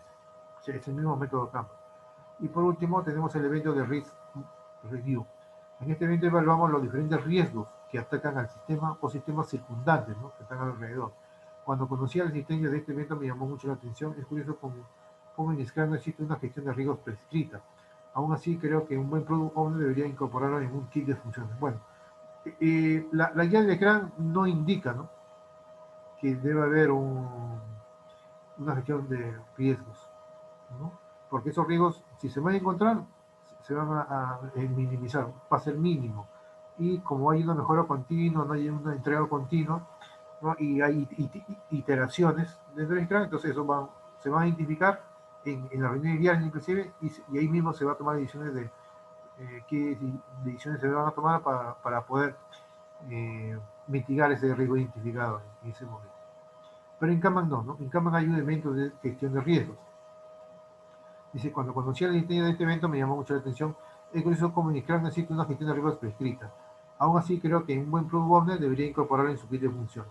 El método Kanban, sin embargo, sí ha considerado la existencia de un evento en el cual trabajamos los riesgos de nuestro sistema y cómo podemos tomar acciones de cara a proteger el mismo de esos riesgos. Por ejemplo, si nuestro sistema da servicio a un negocio que no es constante a lo largo del año, sino que en ciertos momentos tiene pico de trabajo, eso tenemos que ser capaces de prever, ¿no? Un ejemplo muy típico es el mundo retail, donde hay periodos especiales, como la rebaja o el Black Friday, y sufren pico de necesidad y en otros periodos quizá la demanda es baja, ¿no? Entonces observamos acá ese mismo cuadro del anterior, ¿no? Todos estos eventos están entrelazados y de alguna manera unos se alimentan de otros. Tenemos un equipo, un sistema que se dedica a entregar trabajo y un montón de cadencias de oportunidades para reunirnos y tener conversaciones con diferentes puntos importantes para el sistema, identificar riesgos, individuar las operaciones, cómo estamos trabajando diariamente. Recuerda que el método Kanban intenta implantar poco a poco e ir introduciendo estos eventos a medida que vayan siendo necesarios y a medida que vayamos profundizando en la implantación del método Kanban y la organización, ¿no? No todos los eventos se van a emplear, ¿no? Poco a poco va a crecer, ¿no? Y eso va a depender mucho de nuestro nivel de madurez de Kanban, que también lo vamos a revisar. En Kanban también hay modelo de madurez, ¿no? Ya. En fin, entonces, una vez que hemos identificado esto, vamos a ver los roles. ¿Cuáles son esos roles, ¿no? Y justamente acá ¿cuáles son esos roles, ¿no? Acá dice, ¿qué roles hay en Kanban? Dice. Pero antes de eso dice, la pregunta es, ¿eventos y roles en el método Kanban? Técnicamente podemos decir que sí. Aunque si no los tiene al empezar a implantar, no te preocupes, el método Kanban utiliza la filosofía de empezar por donde te encuentres actualmente, ¿no? Y usar una evolución continua para hacer una implantación segura. Bien. Entonces, ¿qué roles hay en Kanban? Cualquiera que se dedique o haya dedicado a implantar Scrum en una organización sin experiencia sabe que suele haber problemas al introducir los roles que hace un Product Owner. El Scrum Master es un jefe de proyecto ágil y los roles no existen en las organizaciones actuales, lo que provoca un cambio conceptual y nos dificulta la implantación de Scrum. El método Kanban, sin embargo, no prefija ningún rol. Deja que los propios equipos se organicen en torno al trabajo y que ellos mismos sean los que consigan que el trabajo fluya. O sea, no sugiere, o sea, no indica, ¿no? Pero, pero en la práctica sí hay ya el mismo equipo si necesita un rol para poder gestionar la fluidez continua, ¿no? Sí, el mismo equipo va a permitir que justamente haya roles, ¿no? Pero durante estos años, desde que se publica el método Kanban, David Anderson y todo el equipo de la Lean Kanban University han descubierto que muchos equipos acaban por necesitar dos roles para poder ser más efectivos, ¿no? Eso lo recomienda David Anderson. Él es el fundador justamente de Lean Kanban University, ¿no? Él adaptó el método, el sistema Kanban de producción de un sistema industrial, él lo adaptó al proceso de ingeniería de software, ¿no? Y han descubierto que muchos equipos acaban de necesitar dos roles para poder ser efectivos. Puedes aplicar el método Kanban sin tenerlos, pero a muchos equipos les funciona al tenerlos, dicen. O sea, que es opcional tener roles, ¿no? Pueden emplear el mismo Product Owner, ¿no? Pues el primero de estos roles no tiene nombre oficial porque no se prescribe, pero se le conoce como Scrum Master o Service Delivery Manager. Ese es un rol. Este es como un Scrum Master, ¿no? Dice. Esta figura se encarga de ayudar al equipo de trabajo a que las tareas fluyan a lo largo del tablero de manera sostenida en el tiempo. Su misión no es coordinar al equipo o asignar tareas, sino que jugar un papel de observador y facilitador para que los equipos tomen decisiones y el sistema funcione. Podemos ver con relación con el Scrum Master, dice, pero en Kanban no se define exactamente sus tareas como si lo hace tú en Scrum. O sea, es más o menos, es un rol parecido, ¿no? El rol es el Flow Master o Service Delivery Manager. Ese es el rol de Kanban. Y su función justamente se encarga de la gestión, es un observador, un facilitador, ¿no? Si el equipo, el equipo de Kanban necesita una ayuda de parte del Service Delivery Manager, ¿no? Entonces le va a pedir ayuda, por ejemplo, para un evento en particular, en fin. Entonces es más que nada un observador, es un facilitador, ¿no? ¿No? Para que los equipos tomen las decisiones y el sistema funcione. O sea, les facilita todo, ¿no? Si el equipo necesita, por ejemplo, una herramienta la cual va a gestionar mucho mejor las tareas, ¿no? Ahí está el Flow Master o el Service Delivery Manager, ¿no? Inclusive el Service Delivery Manager se puede encargar de las métricas, ¿no? Y así le puede ayudar al equipo de desarrollo, ¿no? Define las métricas, ¿no? Mediante un software y sirve como un apoyo, ¿no? Le informa al equipo cómo va el proceso, ¿no? Y el mismo equipo toma su decisión. Entonces, de esa forma, ¿no? Es un observador y un facilitador. Le facilita la gestión, ¿no? Le facilita, o sea, le es útil para poder tomar decisiones al mismo equipo. Entonces, en mi opinión, cuando apostemos por un método framework que promueve la autoorganización de las personas, necesitamos un rol de este estilo, dice, ¿no? Para que fluido, o sea, es un rol en el cual va a facilitar el fluido continuo de las tareas, ¿no? ¿No? Entonces dice, la autoorganización es algo que no tenemos entrenado y se tarda en tiempo en aprender a largar de esta manera. Claro, o sea, acá no estoy diciendo que el mismo equipo está entrenado, ¿no? Que el mismo equipo está autoorganizado, pero no es suficiente con eso. Necesitan alguien que los ayude a impulsar, a mover, que el flujo sea continuo. Para eso se creó este rol, el Flow Master, ¿no? O el Service Delivery Manager, ¿no? Entonces, en mi opinión, cuando apostamos por este método framework que promueve la autoorganización de las personas, necesitamos un rol de este estilo. Dice, la autoorganización es algo que no tenemos entrenado y se tarda en tiempo en aprender a trabajar de esta manera. Por eso, este tipo de roles ayuda mucho a las organizaciones que apuestan por la autoorganización de los equipos. El otro rol dedicado por el método Kanban es el que suele llamarse Service Request Manager o Product Manager, ¿no? En la cual hacemos una analogía con el Product Owner, ¿no? Pero acá se llama Service Request Manager o Product Manager. Hacer una figura que se focaliza en la demanda, ¿no? Se asemeja con el Product Owner de Scrum. Una vez más, en Scrum tienen sus funciones mucho más definidas. Poner orden en las peticiones, gestionar la demanda, trabajar las expectativas con los diferentes interesados o definir políticas de priorización que puedan ser algunas de sus funciones, ¿no? Entonces, eso es una función muy importante, ¿no? O sea, dos roles nada más, ¿no? Un rol que facilite el fluido, ¿no? De las tareas, ¿no? ¿No? Que esté como un ayudante, digamos así, ¿no? Soporte, ¿no? Es un observador y un facilitador al equipo para que la tarea fluya. Y necesitamos otro rol que tiene que ver ya con el producto mismo, con el product backlog, pero tiene que ver también con temas de demanda, gestión de la demanda. Por ejemplo, en en ITIL hay un proceso que se llama gestión de la demanda, ¿no? Entonces, cuánta demanda, cuántos clientes necesitan nuestros servicios, todo ese tema de gestión de la demanda, ¿no? Entonces, eso ya es un rol más de gestión, ¿no? Pues es Product Manager, que se va a encargar justamente del Product Backlog, pero sus funciones se van a extender más a nivel gerencial, ¿no? Eh, por ejemplo, está encargado también de las métricas del producto mismo, está asociado más a las métricas, ¿no? A las estadísticas del producto, a la satisfacción del mismo cliente. Entonces se necesita de métricas, ¿no? Maximizar el valor del producto, pero también ve temas de gestión de la demanda, ¿no? ¿No? Va un poco más allá de solamente gestionar un product backlog, ¿no? Entonces, una vez acompañé a un equipo que daba servicio, dice, a una compañía donde tenían equipos distribuidos en 4 países y donde cada uno de estos países disponía de 3 personas que podían hacer peticiones al equipo. Empezamos a ver choques interesantes de intereses entre las personas y solicitamos una persona que centralice todas las peticiones y que nos ayudara a decidir qué era lo que había que hacer en cada momento. Entonces, a pesar de tener tanta experiencia en Kanban, nosotros también dedicamos necesidad de este rol. Y entonces se necesita un rol. Se necesita un rol para poder indicar qué se tiene que, por ejemplo, el equipo de desarrollo, qué necesita, ¿no? ¿Y quién le va a ayudar a indicar eso? Justamente el rol de Request Manager o Product Manager. ¿Por qué? Porque si no hay ese rol, entonces hay un desorden, ¿no? Porque acá mismo lo indica, ¿no? Una vez acompañé a un equipo que daba servicio en una compañía donde tenían equipos distribuidos en 4 países, donde cada uno de estos países disponía de 3 personas que podían hacer peticiones al equipo. O sea, es como que hubiesen 3 product backlog, no, 3 product owners, y los 3 le indicaban al equipo qué tiene que hacer. Entonces empezamos a ver choque de interés entre las personas, dice, ¿no? No sabían a quién hacerle caso, ¿no?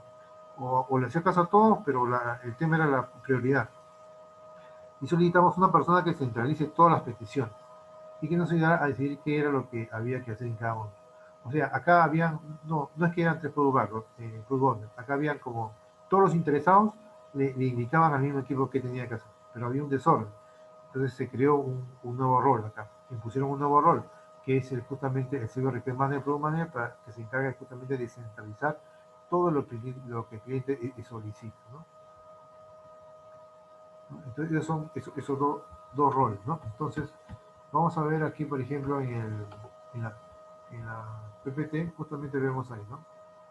Vemos esos roles, son 2 roles. Dado el enfoque de Kanban para comenzar con su proceso existente, dice, y evolucionarlo, no se requieren roles explícitamente al adaptar Kanban, ¿no? Como hemos revisado. Uno de los roles que tiene actualmente en su equipo, ¿no? Puede haber un Product Owner, puede haber un Scrum Master. Hay 2 roles que han surgido en la práctica que tienen propósitos particulares, dice. Es muy probable que estas funciones sean desempeñadas por alguien con un rol existente, ¿no?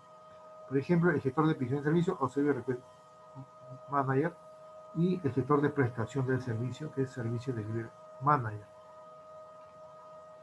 El gestor de peticiones del servicio Service Request Manager comprende las necesidades y expectativas de los clientes y facilita la selección y el pedido de elementos de trabajo en la reunión de reabastecimiento. O sea, ese es el input, ¿no? Ahí es el que va a indicar qué se necesita implementar, ¿no?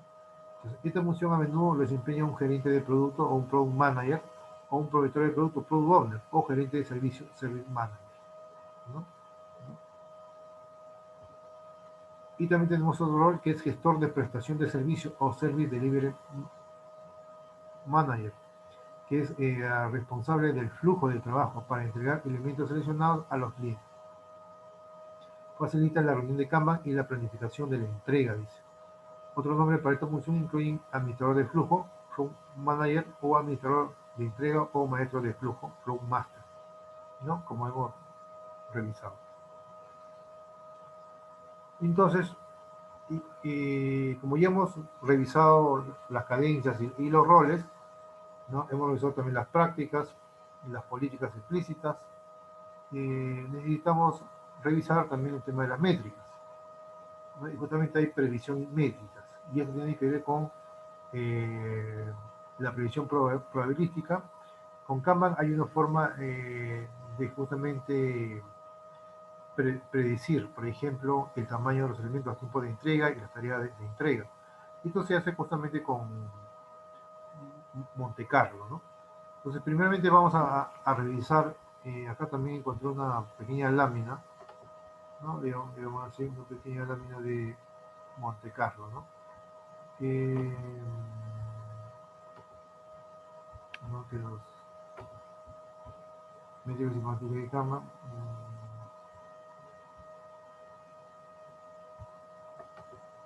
¿no?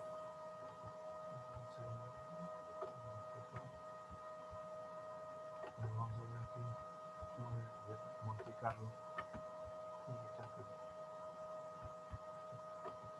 Ya está. Ya. Por ejemplo, yo entré acá a la página de Kanbanice, ¿no? Acá en Kanbanice, por ejemplo, yo he encontrado bastante información de Kanban, ¿no? Desde un inicio hasta el final, ¿no? Por ejemplo, dice qué es Kanban, qué es un tablero Kanban, qué es una tarjeta Kanban, qué es un límite web de Kanban, priorizar la tarea con Kanban, enciclopedia de Kanban, ¿no? Y software y métricas y portafolio Kanban. Entonces, por ejemplo, acá dice que es una simulación de Monte Carlo, o sea, se necesita, pero antes de esto vamos a leer un poquito la introducción. Dice, la estimación de trabajo siempre ha sido un problema en la gestión de los proyectos, ¿no?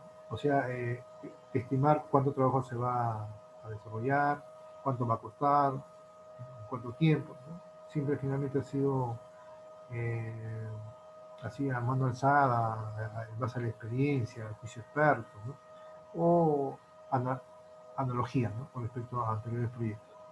Dice, el verdadero dolor es hacer un pronóstico preciso y realista de cuánto va a terminar el proyecto y entregar valor a las partes interesadas. Tratando de resolver este problema, los gerentes han vuelto su vista, dice, a las estadísticas para hacer pronósticos basados en datos. Muy pocas herramientas pueden darle más certeza al anticipar resultados futuros que la simulación de Monte Carlo. Entonces, para poder ejecutar la simulación de Monte Carlo se necesitan datos históricos, ¿no? Pero cantidad de datos históricos, sino que Kanban nos indica que también nos puede ayudar a tomar decisiones, ¿no? Entonces, ¿y cómo nos ayuda? En base a la simulación de Monte Carlo. Entonces, hay, por ejemplo, ya plataformas, software, ¿no? De Kanban, uno de ellos es Kanbanice, ¿no? En la cual incluyen la simulación de Monte Carlo, ¿no? En la gestión Lean, donde la mejora continua es la filosofía de construcción, hacer pronósticos realistas puede ser una tarea desalentadora, dice, ¿no? Porque eso implica tiempo, hay que analizar data, y la data también tiene que ser real, ¿no? ¿No? Para tomar decisiones. Para poder desafiar a tu equipo y comprometerse con un plazo razonable, debes confiar en los datos como en la experiencia, dice, ¿no? O sea, los datos tienen que ser confiables. ¿Y qué es una simulación de Monte Carlo? Dice. La simulación de Monte Carlo es una técnica matemática que te permite tomar en cuenta el riesgo y te ayuda a tomar decisiones basadas en datos. Dice. Se basa en datos históricos que se ejecutan a través de un gran número de simulaciones aleatorias para proyectar resultados probables de proyectos futuros en circunstancias similares, ¿no? Entonces, simulaciones de Monte Carlo para anticipar el tiempo de ciclo y el rendimiento, dice. Para eso se usa la simulación de Monte Carlo, ¿no? Para ver realmente si voy a cumplir con la fecha de entrega, ¿no? De mi producto hacia el cliente, ¿no? Y también para predecir cuánto va a ser mi tiempo de ciclo, ¿no? de, de mi equipo. Entonces, lógicamente, las simulaciones de Monte Carlo han encontrado su camino hacia la gestión índice. Son una característica imprescindible en las soluciones de software provisional para aplicar la metodología con su, ¿no? Con su ayuda puedes hacer pronósticos probabilísticos sobre uno de los indicadores clave de rendimiento en línea, el rendimiento. Lo bueno aquí es el hecho de que se puede ver el rendimiento pasado de su equipo y hacer un pronóstico desde dos ángulos diferentes. Por ejemplo, ¿cuántas tareas podemos terminar en X días? Dice. Entonces, ¿cuántas tareas puedes poner en la columna hecho del tablero Canvas? Dice. Dentro de una cierta cantidad de días, ¿no? Hay cierta cantidad de días, entonces, ¿cuántas columnas van a estar comprometidas, ya listas? ¿No? Esa es una predicción. ¿Cuánto es probable que termines unas X tareas? ¿No? ¿Cuál es esa probabilidad, ¿no? De que se concluyan, ¿no? Ciertas tareas, ¿no? Eh, que estén listas en una fecha indicada, por ejemplo, ¿no? Entonces, ¿cuántas tareas podemos tener en aquello? Es una forma de ayudar, ¿no? a poder tomar decisiones, ¿no? Para eso es la técnica de Monte Carlo. Entonces, al usar simulaciones, obviamente, por ejemplo, acá tenemos las fechas, en las columnas se ponen las fechas, ¿no? Y en las filas, y en las columnas es la cantidad de muestras, ¿no? La cantidad de datos, ¿no? Entonces, se necesita un montón de datos para tomar decisiones, ¿no? Y acá aquí están las fechas, ¿no? Cuando 100 interacciones han sido completadas, por ejemplo, ¿no? En cada fecha, ¿no? Y acá están ¿no? los valores, ¿no? Entonces, y en base a esto, el mismo software de Kanban ya me permite hacer simulaciones, ¿no? Uno de ellos es Kanbanice, por ejemplo. Y al usar la simulación de Monte Carlo para pronosticar cuántas tarjetas pueden terminar tu equipo en un número X de días, solo tiene que seleccionar un periodo pasado y obtener los datos de rendimiento. En otras palabras, tiene que haber una base de datos incorporada, ¿no? Dentro de Kanban. Entonces, la simulación utilizará una ecuación estadística que toma el rendimiento para un periodo pasado predefinido y simula varias opciones de cuántos elementos de trabajo es probable que el equipo realice en un día aleatorio en el futuro, ¿no? Por ejemplo, puedes tomar los datos de rendimiento del tablero Kanban de tu equipo durante el último mes, dice por ejemplo abril, y hacer un pronóstico probabilístico de cuántas tareas se podrían terminar en mayo, por ejemplo. Digamos que el 2 de abril su equipo tuvo un rendimiento de 20 tareas, ¿no? Entonces la simulación tomará estos datos y asumirá que esta es la cantidad de tareas que terminarán el 15 de mayo. Entonces, para proyectar el rendimiento probable del 29 de mayo, la simulación de Monte Carlo tomará el rendimiento de otro día de la teoría. ¿No? Son simulaciones, ¿no? El mismo sistema indica la simulación. Entonces, este proceso debe repetirse al menos 1000 veces para obtener un pronóstico estadísticamente creíble, dice. Para hacerlo más creíble, la mayoría de las herramientas te permiten ejecutar la simulación hasta 100 veces, dice. La forma más conveniente de visualizar los resultados de una simulación de Monte Carlo para la gestión de link es una forma de histograma. O sea, este es un histograma. De manera similar, el gráfico de dispersión del tiempo de ciclo, el pronóstico se presenta en forma de percentiles. Ese es también otro gráfico que lo vamos a ver más adelante, ¿no? La tabla te muestra los resultados de la simulación y la probabilidad de que logres un cierto nivel de rendimiento, ¿no? Por ejemplo, si los resultados van de 35 a 105 tareas, tendrás más del 99% de certeza que tu equipo colocará 35 tarjetas Kanban, ¿no? Y menos del 100% de probabilidad de que cumplan 105 tareas. Es decir, ¿cuándo podemos terminar X tareas? Entonces, en base a simulaciones gráficas, ahí indica, ¿no? Entonces, la previsión de cuándo puede esperarse que se complete una cantidad específica de tareas no es de menor importancia en la gestión Lean. Como se mencionó anteriormente, la simulación se puede ejecutar para mostrarte precisamente este tipo de datos, la previsión. Entonces, el mecanismo es el mismo, dice, pero en lugar de mostrarte cuántos elementos de trabajo deben esperar por una fecha, aquí la simulación te indica qué rápido es probable que se termine un número específico de tareas en un tablero campo, ¿no? Entonces, eso es, ¿no? Entonces, cuando nos vamos aquí acá a esta lámina, ya lo tenemos mucho mejor, ¿no? Previsión mimética. La previsión está asociada bastante con la técnica de Monte Carlo para predecir probabilidades, ¿no? Por ejemplo, cuántas tareas se va a completar en cierta cantidad de tiempo, ¿no? Se necesita eh, saber eso. ¿Y para qué se necesita saber eso? Para justamente el cliente nos puede preguntar, ¿no? ¿Tendrán listo, por ejemplo, este pedido para tal fecha? Entonces, la única forma, o una de las maneras es hacer previsiones, usando la técnica de Monte Carlo, ¿no? Ya se conoce el equipo, la velocidad del mismo equipo, ¿no? En los meses anteriores, en los proyectos anteriores, y en base a esos datos se hacen simulaciones, ¿no? Y se toma la decisión que realmente sí hay una probabilidad de, por ejemplo, del 90% que se va a entregar a esa fecha. Hay una probabilidad del 50%, del 60%. Eso arroja el sistema Monte Carlo. Entonces, los sistemas Kanban habilitan un método alternativo para hacer previsiones con exactitud de cuándo se entregará un servicio al cliente. Esa es la provisión probabilística, ¿no? Funciona usando un modelo sencillo de los ciclos existentes, o de aquellos nuevos de estructura similar, donde se han recogido algunos datos sobre la variabilidad de tamaño de los elementos, los tiempos de entrega y las tasas de entrega. O sea, también para saber, por ejemplo, ¿se va a cumplir con la fecha de entrega? ¿No? El cliente puede preguntar, este producto estará para tal fecha y ustedes cumplirán con la fecha de entrega. Entonces, ahí ya el equipo hace uso de herramientas que determinen justamente se me va a dar la probabilidad exacta, ¿no? Entonces ya usan esta técnica, ¿no? Otra de las técnicas es, por ejemplo, ya a mano alzada, ¿no? Se comprometen, ¿no? De acuerdo, se reúnen en equipo y ellos dicen, sí, nos comprometemos y vamos a entregar otra fecha. Esa es otra técnica, que en la práctica ocurre eso, ¿no? Pero ya otras empresas más sofisticadas, ¿no? Organizaciones mucho más grandes, ¿no? Ya usan esta técnica, porque esto es costoso, esto es costo, implica tiempo, implica dinero, recursos, hacer simulaciones constantemente, ¿no? Entonces, la previsión probabilística funciona usando un modelo sencillo de los equipos existentes o de aquellos nuevos de estructura similar donde se han recogido algunos datos de la variabilidad del tamaño del elemento, los tiempos de entrega y la tasa de entrega. O sea, se necesitan estos datos para tomar las decisiones, ¿no? Y claro, uno es la previsión probabilística y lo otro son las métricas, ¿no? Y la previsión probabilística, por ejemplo, funciona mejor cuando están disponibles los datos históricos reales, ¿no? Eso se necesita, sobre el rendimiento de los servicios. Actualmente están apareciendo análisis significativos de muchos tipos de sistemas, lo que permite a los servicios a predecir la forma de la distribución del tiempo de entrega o de la tasa de entrega, ¿no? O sea, se necesitan, en otras palabras, datos históricos probabilísticos para tomar decisiones, para tener un valor exacto, una probabilidad casi exacta, ¿no? Porque simplemente es una probabilidad, ¿no?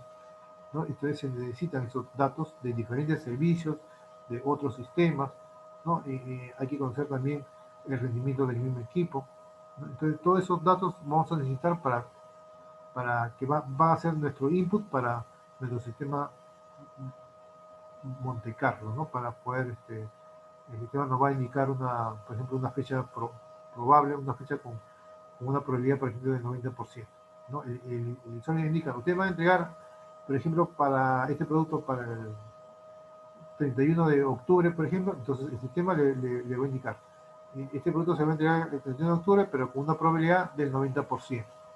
Entonces ya esa información ya va a coger el equipo y le va a informar. Efectivamente sí vamos a entregar, porque obviamente está cerca al 100%, ¿no? Entonces es justamente para hacer un análisis de esa información, ¿no? Y tomar las decisiones.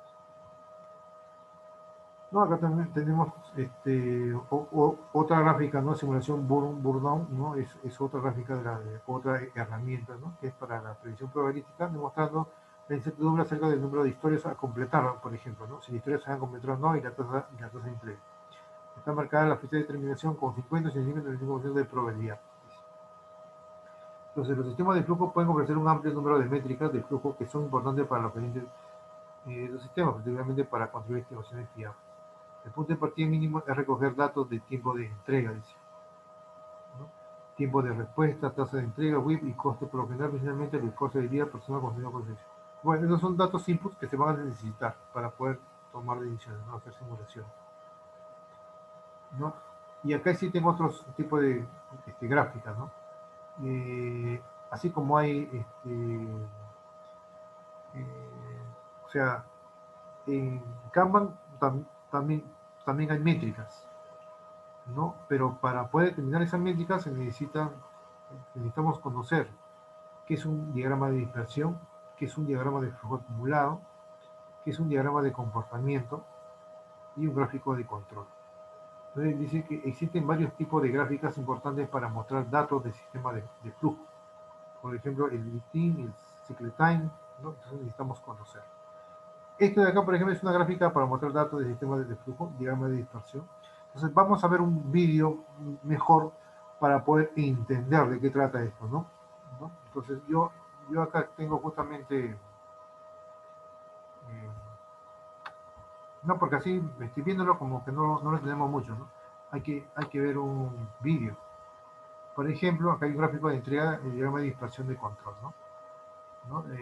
Gráfica de tiempo de entrega del equipo, lead time, si una cama necesita hacer, ¿ya? ¿No? Para poder entenderlo. Entonces vamos a ver este vídeo, ¿no? Y que, y que nos aclare, ¿no? Que nos aclare para poder entenderlo, ¿no? ¿Se visualiza el vídeo? Sí, ¿no? Simón y Juan, ambos invierten en acciones. Simón utiliza eToro para invertir en acciones sin pagar comisiones. Juan tiene que pagar a su banco una comisión cada vez que compra o vende una acción. Por ejemplo, Este aquí es Rúa, ¿no? Es bien interesante. Hola, Vamos a mucho subirlo. gusto. Yo soy Cris Rúa y hoy vamos a hablar sobre la gráfica de Canva, que es súper buena para trabajar con Canva y que se puede visualizar tanto en Jira como en caso de DevOps y que te va a permitir conocer el tiempo de entrega promedio que tiene el equipo. Esta gráfica puede ser un gran elemento para mostrar realmente transparencia en el equipo, porque si todos nos conectamos con este mismo objetivo, entonces empezamos a hacer cosas para de verdad irlo logrando, ir disminuyendo el tiempo de entrega del equipo. Esta gráfica, las herramientas la muestran, sea para Scrum o sea para Kanban, pero con fuerte directo con su objetivo con Kanban. Porque en Kanban, el objetivo, recordemos de Kanban, es disminuir el tiempo de entrega del equipo, el lead time, precisamente. Mientras que en Scrum, pues sí, tú lo puedes ver, pero el objetivo en Scrum es otro diferente. Es ir resolviendo el problema del cliente por medio de un proyecto al que le vamos a ir entregando cada vez algo, un poquito de ello, ¿sí? Un poquito de ello a través de los sprints. Por eso esta pega directamente con Kanban. Esta sería una gráfica de un equipo donde podemos ver el time. Si les parece confusa, no se me estresen, que al final del video van a tener todo muy clarito. En este video vamos a conocer lo que es el promedio del tiempo de entrega, el promedio móvil y la desviación estándar. Ah, pero ¿qué creyeron? ¿Que desviación estándar solo lo iban a ver en la universidad y ya? ¿Presentados el examen y listo? Pues no. Ustedes estudiaron eso para este módulo. ¡Chachán! Aparece la gráfica. En esta gráfica vamos a conocer las últimas entregas que ha hecho el equipo, cuánto tiempo ha demorado cada uno. En un lapso de tiempo que yo le digo, 10 días, 15 días, un mes, y nos va a mostrar el promedio durante todo ese tiempo y también los casos puntuales. Uno diría, pues el lead time viene a ser finalmente el tiempo de entrega, pues porque no es un número y ya, porque una gráfica, porque tú aparte de conocer el número promedio de tiempo de entrega, vas a querer saber cómo se presentó eso, qué pasó, si te dio 10 días en promedio, si es que todos navegan a través de 10 días o si es que hay uno que fue de 30 días, pero normalmente navega en 2 días. Sí, eso es. Así que quieres aprender inglés. Aquí tienes tres mitos que son completamente falsos. Uno, debes hablar mucho. Eso es lo que hay que empezar a conocer y por eso es esta gráfica. Para conocer primero y que no nos queden dudas de dónde salen esos puntitos, entonces vamos a verlos uno a uno. Aquí tenemos en el eje X la fecha de entrega, o sea, qué día de ese mes se hizo la entrega, que se entregó el 1 de junio, el 2 de junio, el 3 de junio, el 4 de junio, que se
software usually feels something like this.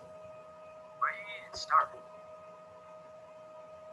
Si el equipo entrega algo atípicamente grande, la desviación estándar empieza a crecer. Ejemplo, hacer una entrega de algo que se ha demorado 50 días, 80 días por cerrarse. Hay una tendencia a que estos problemas atípicos sean errores humanos, que algo se quedó por ahí sin cerrar, que un cliente olvidó que justamente eso se había hecho, algo así. Hay que ir tratando de mitigarlos y también muchas veces categorizarlos de otra manera para que no dañen la estadística del equipo. 3 tips importantes para ir cerrando. Identifica los valores atípicos.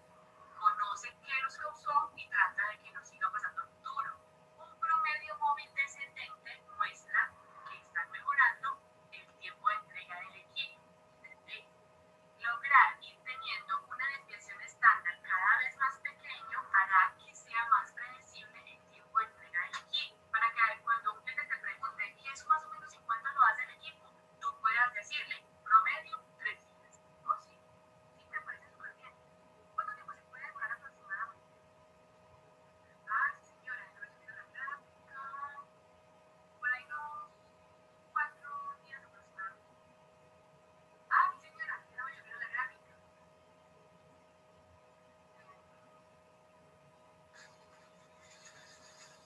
¿Aló, aló? ¿Aló? ¿Aló? Señora, usted le hablo despacito, dice, yo le mando ese dato al final. Hasta luego, no le escucho nada.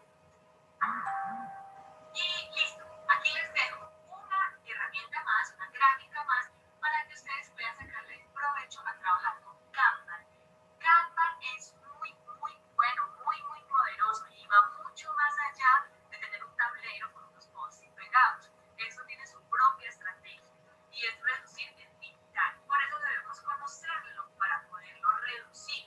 Si lo conocemos y empezamos a mirar todas estas gráficas y no hacemos nada al respecto, pues no hay acción de mejora. Pero si a partir de eso empezamos a conocer qué cosas causan que el equipo se demore, dónde estamos pegados para poder sacar algo adelante, conocer qué está pasando en el equipo para que los tiempos de entrega puedan reducirse.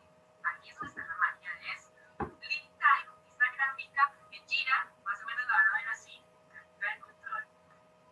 En el DevOps la van a ver así, gráfico de lead time y de cycle time. Y si unes para trabajar con Kanban esta gráfica más el diagrama de flujo acumulado, vas a tener un montón de cosas para conocer la forma como trabaja el equipo, qué lo está frenando, los cuellos de botella, qué tenemos que mover y todo te empieza a apuntar a lo mismo, al lead time y a la mejora constante del equipo.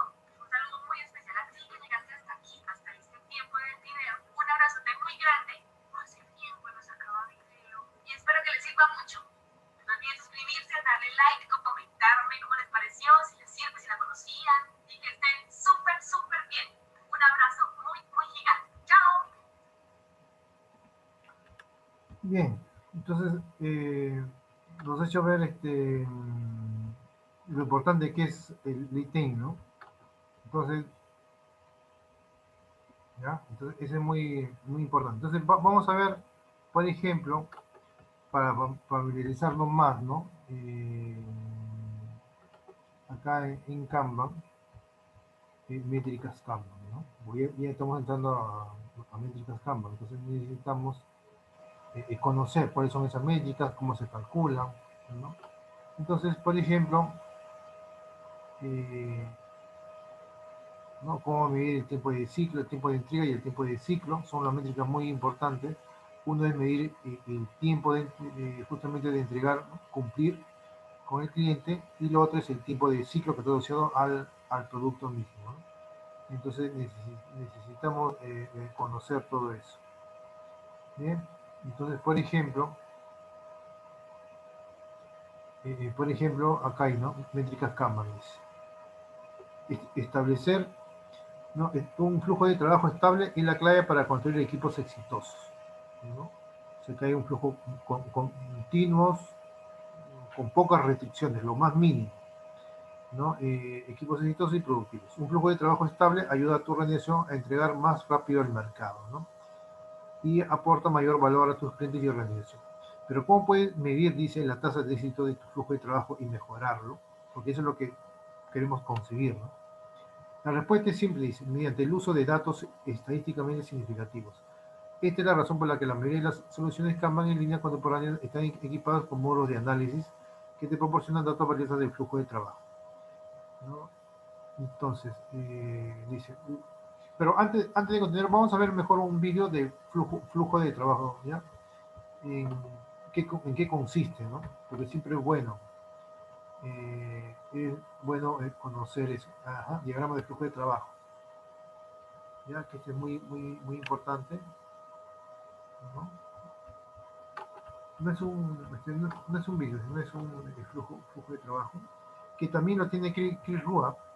Vamos a ver mejor el vídeo de Chris Rua. Vamos a poner acá, por ejemplo, acá en gráfico, eh, acá, cómo usar el diagrama de flujo acumulado de campo, por ejemplo. Este es un vídeo que nos va a ayudar a clarificar. That's why you need ClickUp. With ClickUp, when you want to sign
Listo.